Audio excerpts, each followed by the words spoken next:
And now we move on to the main card of the evening. We've got a banger matchup at bantamweight up next on the slate. We've got Petr No Mercy Yan taking on Song Yadong Song, whatever it is, I'm not really sure. But Petr Yan coming in as a minus 140 favorite. He's been on a slide, though. For any of you guys that don't know, Petr Yan looked like he was going to be the best bantamweight of all time. He took out Jose Aldo for the vacant belt. He was 7-0 in the UFC. He was dominating Aljamain Sterling in his first title defense. And then he threw the illegal knee heard around the world. Lost the belt to Aljo versus DQ. Lost the rematch via split decision. Lost to Sugar Sean via split decision.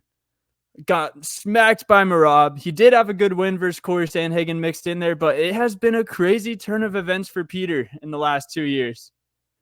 Then Song Yadong, on the other hand, 26 years old, already has the third most knockouts in bantamweight history. He has a lot of fights in the UFC for only being 26. He already has 13. But I think I like Petr here. Just with the technicality, it's just going to depend on where his head's at after that last fight versus Merab. Yeah, so when I first seen this fight and I seen the lines, I was all over Song Yadong. Then I started doing some research. Obviously, Petr Yan lost to Sugar Sean, split decision, fight could have gone either way. We've been on record of saying that. Obviously, now it looks like a great loss for Petr. Sean's defending his belt this weekend. More than likely going to obviously win this weekend, continue to be a champion. But you look at other than that fight, Petr Yan just been unlucky, had bad matchups. Merab, wrestler. Aljo, wrestler. His last 2 fights against strikers, Sugar Sean O'Malley, who now is the champion, split decision. Again, many people think Petr Yan won, not disagreeing. Then a win versus Corey Sandhagen. So I think in a matchup like this, where it's going to be a kickboxing matchup, they're going to stand and they're going to bang, they're going to strike. Until Petr Yan proves he can't do it, which he did against Sugar Sean, he did against Corey Sandhagen, I got to ride Petr Yan here.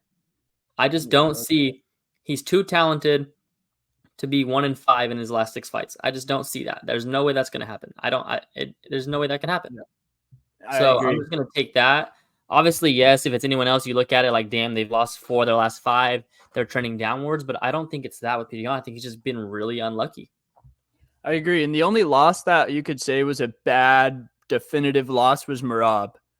And that was just a not great stylistic matchup for Petr. And Merab just looks like he's on another planet right now. So that loss will probably age very well also. And Song Yadong, before his last 2 wins over Ricky Simon and Chris Gutierrez, he did have that fight versus Corey Sandhagen, which Corey was beating him in, getting the better of him by a little bit, and then it got stopped in the 4th by a doctor stoppage because of a cut. Corey ended up winning. And we saw Petr beat Corey, so just using the common opponent there. Obviously, fighters evolve, fighters' mindsets change. But I like Petr here. Yeah, I'm all over Petr here too. I agree. All right, dude, every single fight on this card is nuts. Yeah. I think I've said it on here before. I think the top 7 or 8 fights on this card beats 300, but 300 as a whole probably still gets the edge.